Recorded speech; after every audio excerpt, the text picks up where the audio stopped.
चुके हैं। अभिषेक, अभी कितने परसेंटेज वोटिंग हुए हैं, किस तरह का माहौल देखने को मिल रहा है? देखिए, अभी जो आंकड़े सामने आ रहे हैं वो अलग अलग आंकड़े सामने आ रहे हैं। सबसे ज्यादा मतदान सहारनपुर में हुआ है, जहां तकरीबन 30% से अधिक मतदान हुआ है। इसी के साथ मुजफ्फरनगर की लोकसभा सीट है, कैराना है, बिजनौर है, पीलीभीत है, रामपुर है और जो कुल मिलाकर 8 लोकसभा सीटें हैं, जिनमें सहारनपुर, मुजफ्फरनगर, बिजनौर, कैराना, पीलीभीत लोकसभा सीट है। इन लोकसभा सीटों पर नगीना की भी एक लोकसभा सीट है और इन लोकसभा सीटों पर सुबह 7 बजे से ही मतदान शुरू हो गया है। मुरादाबाद में भी मतदान हो रहा है, तो कुल मिलाकर 8 लोकसभा सीटों पर मतदान हो रहा है। ऐसे में जो मतदान का प्रतिशत है उसको बढ़ाने के लिए चुनाव आयोग ने पूरी जी जान लगाई थी। पूरा चुनाव आयोग ने मैनेजमेंट किया था चुनाव के पहले, और कहीं ना कहीं वो नजर भी आ रहा है। आज गर्मी से थोड़ी राहत है उत्तर प्रदेश में और यही वजह है कि लोग सुबह से ही बड़ी लाइनों में मतदान के लिए तैयार है, क्योंकि लोकतंत्र का ये ऐसा अवसर होता है जब मतदाता 5 साल के कामकाज का हिसाब करता है और 5 साल के लिए किसी को अपना जनप्रतिनिधि चुनता है। तो सहारनपुर में सबसे ज्यादा मतदाताओं में उत्साह देखने को मिल रहा है।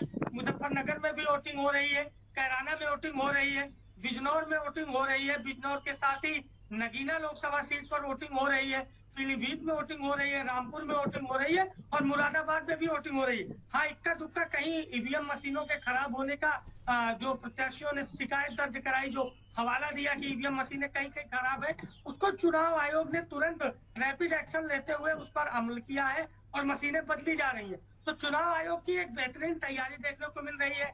रैक लगाए गए हैं, विकलांग जो लोग हैं, दिव्यांग जो लोग हैं, उनको मतदान केंद्र के अंदर ले जाने के लिए बाकायदा व्हील चेयर का प्रबंध किया गया है और मतदान केंद्रों पर बिना किसी सुरक्षा के, बिना किसी ऐसी घटना के जिससे मतदान प्रभावित हो, लगातार सुबह से मतदान जारी है। और मतदान प्रतिशत जिस तरह से बढ़ता जा रहा है, उससे कहीं ना कहीं लोकतंत्र में जो विश्वास रखने वाले लोग हैं उनकी भी संख्या लगातार चुनाव में चुनाव बढ़ती जा रही है, क्योंकि लोकतांत्रिक प्रक्रिया वाला देश है भारत और लोकतंत्र ने अधिकार दिया है कि 5 सालों के बाद जो जनप्रतिनिधि आपके एजेंडे पर, आपके मुद्दे पर खरा नहीं उतरता है, उसे वोट की चोट के माध्यम से बदल सकते हैं। और वही वोट की चोट के माध्यम से ही मतदाता सुबह से कतार में खड़े हैं, अपना जो जनप्रतिनिधि है 5 वर्षों के लिए, अपना जो भाग्य विधाता है उसको चुनने के लिए सुबह से ही लाइनें लगाई गई है। सहारनपुर में सबसे ज्यादा मतदान हुआ है। मतदान का प्रतिशत कैराना और नगीना में भी ठीक ठाक है। मुरादाबाद, रामपुर में थोड़ा कम मतदान हो रहा है।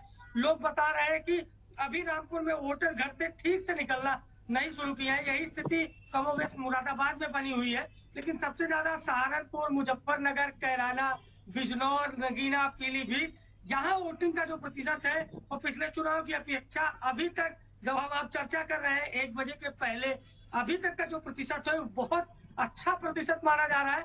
और माना जा रहा है कि अगर इसी प्रतिशत के साथ मतदान होता है तो तकरीबन 60 से 70% मतदान होगा और ये कहीं ना कहीं पिछले कई चुनाव से बेहतर मतदान होगा। और ये चुनाव आयोग की जो तैयारियां हैं उन पर एक मुहर लगाएगा कि हाँ, धरातल पर काम हुआ, चुनाव आयोग ने मेहनत की और वोटिंग प्रतिशत बढ़ा। लेकिन अब देखने वाली बात होगी कि दोपहर 1 बजे से 4 बजे तक क्या मूवमेंट होता है।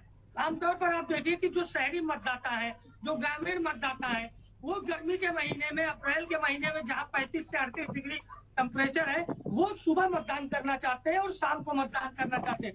बीच का ये जो दोपहर का समय है, इसमें अमूमन यूथ जो इक्का दुक्का सैकड़ों की संख्या में निकलते हैं, वो मतदान भले करें और जो वरिष्ठ नागरिक है वो मतदान से बचते हैं। तो यही वजह है कि सुबह और शाम में जो मतदान का प्रतिशत है, सुबह बहुत अच्छा रहा, दोपहर में थोड़ा सा कम हुआ है, लेकिन अभी भी मतदान ठीक चल रहा है। सुरक्षा व्यवस्था की पुख्ता व्यवस्था की गई है।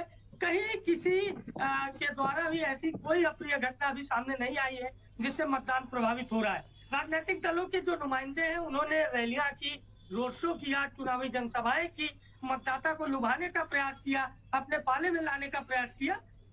लेकिन माना यह जा रहा है कि 8 की 8 लोकसभा सीटों पर कांटे की लड़ाई है विपक्ष और भारतीय जनता पार्टी के बीच। मुजफ्फरनगर में हरेंद्र मलिक है और उनके सामने संजीव बलियान है।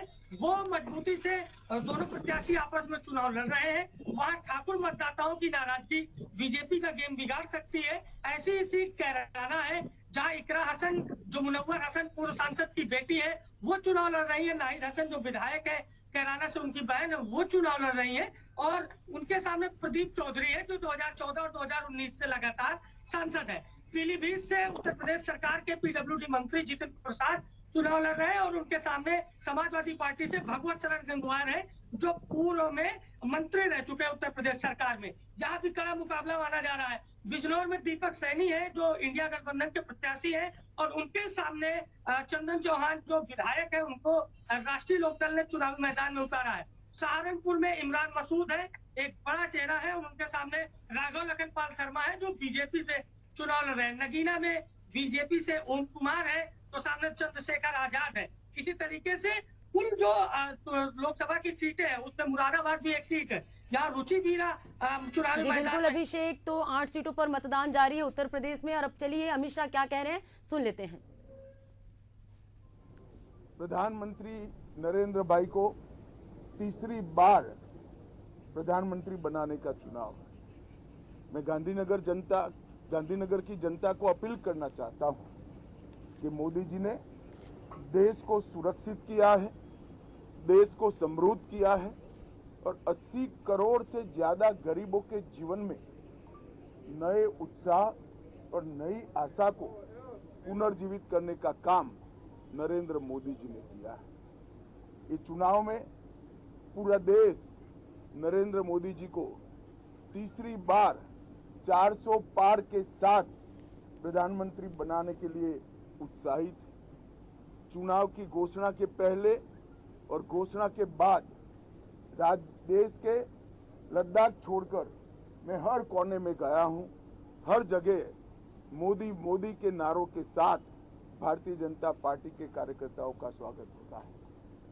जन सैलाब का ये अभूतपूर्व आशीर्वाद और प्रेम नरेंद्र मोदी जी को प्राप्त हुआ है।